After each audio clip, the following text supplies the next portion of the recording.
YouTube 2027, les nouvelles règles de monétisation vont-elles complètement changer la façon dont les créateurs gagnent de l'argent sur la plateforme? Si vous avez une chaîne YouTube, si vous êtes en train de chercher à atteindre les conditions de monétisation ou si vous venez tout simplement de commencer votre aventure sur YouTube, restez bien jusqu'à la fin de cette vidéo, parce que les changements annoncés pour 2027 pourraient être très importants pour les nouveaux créateurs. Et surtout, il y a plusieurs informations qui circulent actuellement sur les réseaux sociaux concernant les nouvelles conditions du programme partenaire YouTube. Certaines informations sont vraies, d'autres sont incomplètes, et certaines peuvent même être trompeuses. Dans cette vidéo, je vais donc vous expliquer simplement ce qui est annoncé, ce que cela pourrait changer pour les créateurs et surtout ce que vous devez faire dès maintenant si votre objectif est de monétiser votre chaîne. Mais avant de commencer, pensez à vous abonner à la chaîne Astuces Android Facile, activez la cloche et laissez un petit j'aime si vous souhaitez recevoir davantage d'informations sur YouTube, Android et les nouvelles technologies. Commençons. Le programme partenaire YouTube, également appelé YPP, est le programme qui permet aux créateurs éligibles de bénéficier de différentes fonctionnalités de monétisation sur YouTube. Grâce à ce programme, les créateurs peuvent, selon leur niveau d'éligibilité et leur pays, accéder à différentes sources de revenus, notamment les revenus publicitaires, les revenus provenant de YouTube Premium, les Super Thanks, les Super Chats, les abonnements aux chaînes et d'autres fonctionnalités.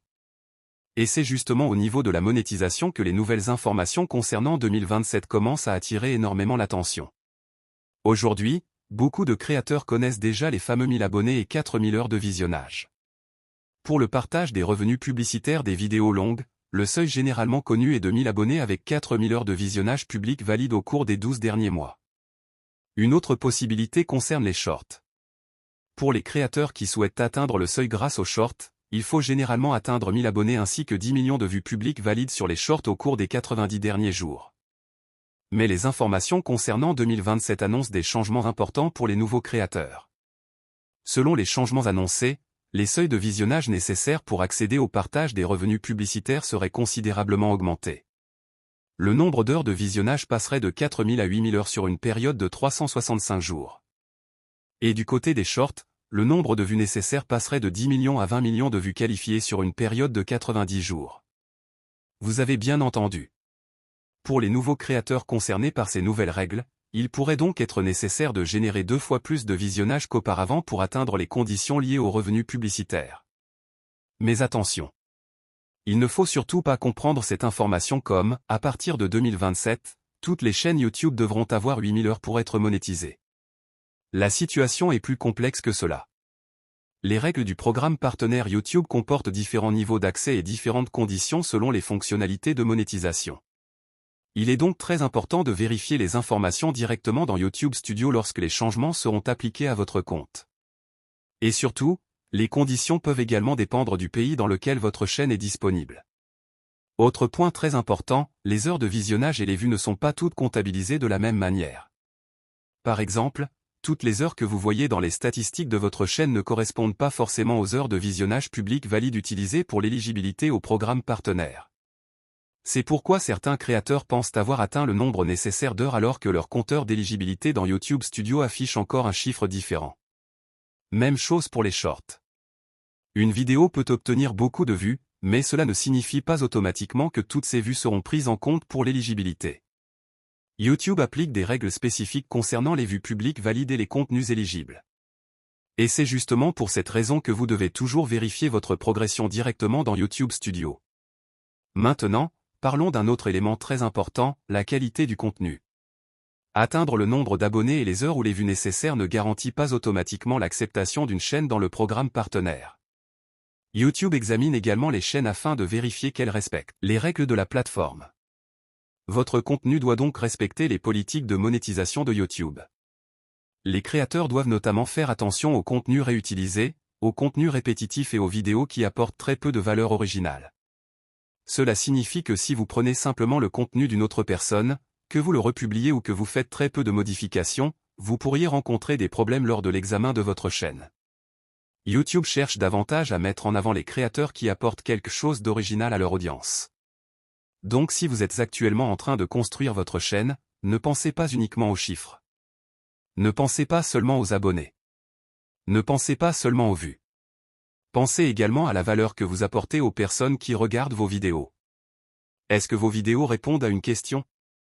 Est-ce qu'elles apprennent quelque chose aux spectateurs? Est-ce qu'elles divertissent? Est-ce qu'elles donnent une raison aux personnes de revenir regarder vos prochaines vidéos? Ce sont des éléments très importants pour construire une vraie chaîne sur le long terme.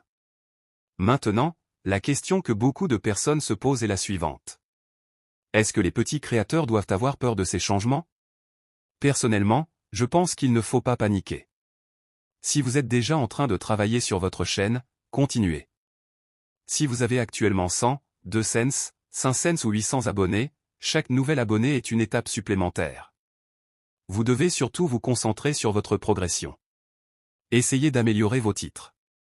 Travaillez vos miniatures. Améliorez les premières secondes de vos vidéos. Évitez les longues introductions qui font quitter les spectateurs. Et surtout, donnez rapidement une raison aux personnes de continuer à regarder votre vidéo. Parce qu'obtenir une vue est une chose. Faire regarder une grande partie de la vidéo par le spectateur en est une autre. Le temps de visionnage est extrêmement important pour développer une chaîne. Prenons un exemple très simple. Si vous avez une vidéo de 10 minutes et que la majorité des personnes quittent la vidéo après seulement 20 secondes, votre vidéo risque d'avoir beaucoup plus de difficultés à retenir l'audience. Mais si les spectateurs restent plusieurs minutes, regardent une grande partie de la vidéo et continuent ensuite à regarder d'autres vidéos de votre chaîne, cela montre que votre contenu intéresse réellement votre audience. C'est donc pour cette raison que vous devez travailler sur la qualité globale de votre contenu. Pour les créateurs qui utilisent principalement les shorts, le défi peut être encore différent. Les shorts peuvent permettre d'obtenir rapidement beaucoup de vues et de nouveaux abonnés. Mais obtenir des millions de vues régulièrement demande une très bonne stratégie. Vous devez tester différents sujets, différents formats, différentes accroches et surtout analyser les résultats dans YouTube Studio. Regardez quelles vidéos obtiennent le plus de vues. Regardez lesquelles obtiennent le plus de temps de visionnage. Regardez lesquelles vous apportent le plus d'abonnés. Et utilisez ces informations pour améliorer vos prochaines vidéos. Pour ceux qui créent des vidéos longues, la stratégie peut être différente. Vous pouvez travailler sur des tutoriels, des guides, des comparaisons, des astuces ou des sujets qui répondent à des recherches précises des utilisateurs. L'objectif est de créer des vidéos que les personnes ont réellement envie de regarder. Et si votre chaîne est déjà monétisée, ne pensez pas automatiquement que vous allez perdre votre monétisation simplement parce que de nouvelles conditions sont annoncées pour les nouveaux créateurs. Les règles concernant l'accès initial au programme, le partage des revenus et le maintien de certaines fonctionnalités peuvent être différentes.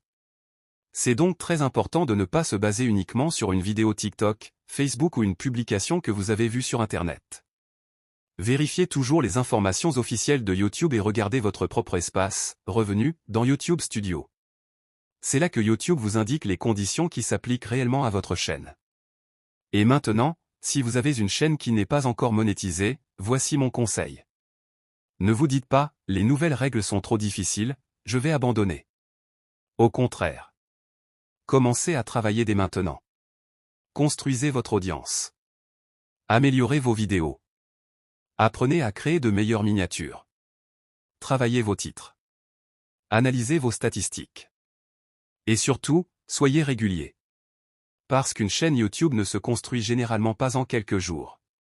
Certains créateurs obtiennent rapidement des résultats, tandis que d'autres prennent plusieurs mois ou plusieurs années.